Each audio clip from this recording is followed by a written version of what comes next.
Hello, I'm Adam. It's obvious that technology is making great jumps every day. We have cell phones, internet, television, and personal computers. They exist in every part of our life, at work, at home, at school. Embedded systems and Internet of Things are part of these jumps.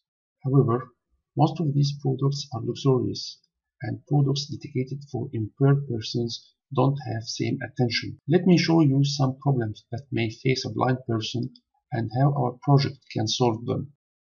A blind person usually counts on others' awareness to avoid collisions. What will happen if electricity is cut off while he is in the street or in a corridor? No one will notice him, and this will be very dangerous for him. Our device automatically detects darkness and turns on a lighting system to make him visible to others. It is difficult to find objects, especially if they are not in the same room. For example, I cannot know if my brother took our car from the garage when he went out or not. Our project can help us to solve such problems. We attach a PSoC BLE module as a beacon to the object that we want to track. The device which I hold has a PSoC BLE module. It observes if any known beacon is in the near vicinity or not. When a beacon is detected, a sound alarm is signaled, and a braille message is sent to an external braille device. Now let us go and see how the real device works. We used the QM tool to generate our state machine diagram. The device has 4 states: wait state, beacon state, vibrate state, and braille state. In the wait state, the device checks the photoresistor to know if dark comes. If the user presses the push button, he goes to the beacon state. In this state, the device starts to search for surrounding beacons, which are sending their advertising packets. If no beacon is found, we go back to the wait state. Once a beacon is found, we switch to the vibrate state. In the vibrate state, a buzzer is used to send audible alarm for the user. The alarm continues until he presses the push button to go to the braille state. Since we don't have a buzzer, we replaced it by a LED. In braille state, messages are sent to a braille device attached to the kit to inform the user about the type of alarm. This device can be a future project. For the time being, we use LEDs to convey the message. After sending the braille message, we go back to the wait state. State transition is implemented using the lookup table component. Table entries are designed to guarantee state transitions when certain events occur.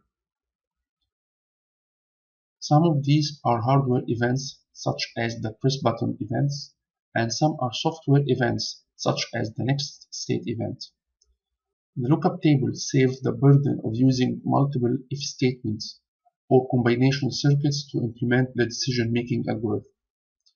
A debouncer component is used to avoid debouncing signals from the push button. Control registers are used for software transition events. A status register is used to read the lookup table output. For debugging purpose, UART component is used to send debug messages to the PUT application.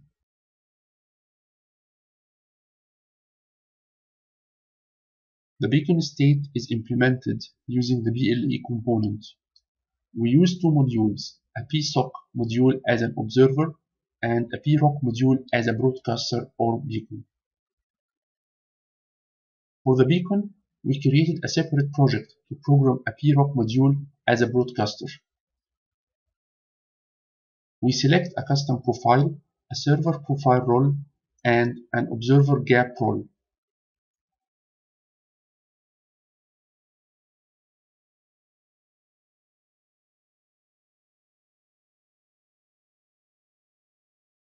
In the vibration system, a PWM component is used to give the required signal for an external buzzer. When the vibration state is triggered, the PWM component is enabled to give the required signal. This state is also represented by the blue LED. Now we go to the braille state. Since we don't have a braille device, we use the kit's RGB LED to show the message code. We used Morse code to represent characters. After sending the message, we go back to the wait state, where we can have a look over the lighting system. A photoresistor is attached to an ADC component. When dark comes, the ADC reading bypasses a predefined threshold. so the green LED is switched on. Otherwise, the red LED is switched on. This is the PSoC module that works as an observer, and this is the PRoC module that works as a beacon. The beacon is assigned a unique address that the observer already knows.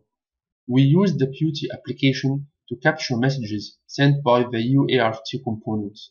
The light system is switched off and is switched on through the photoresistor. Initially, the PRoC module is switched off to see how the observer will react when the required beacon does not exist. It cannot find the required beacon, but it detected some other surrounding BLE devices. Now we switch on the beacon.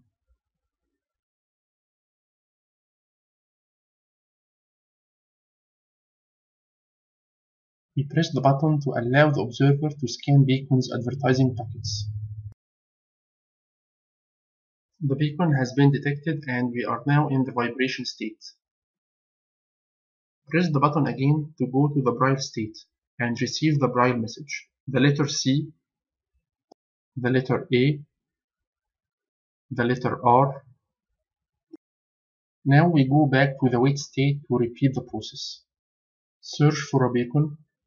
Go to vibrate state. Go to braille state. For the Morse code, dash is represented by white light and dot is represented by pink light. Back to wait state and check for the photoresistor.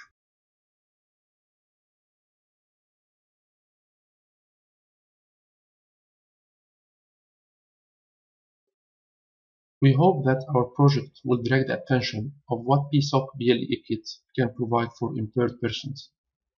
Thanks and see you in other projects.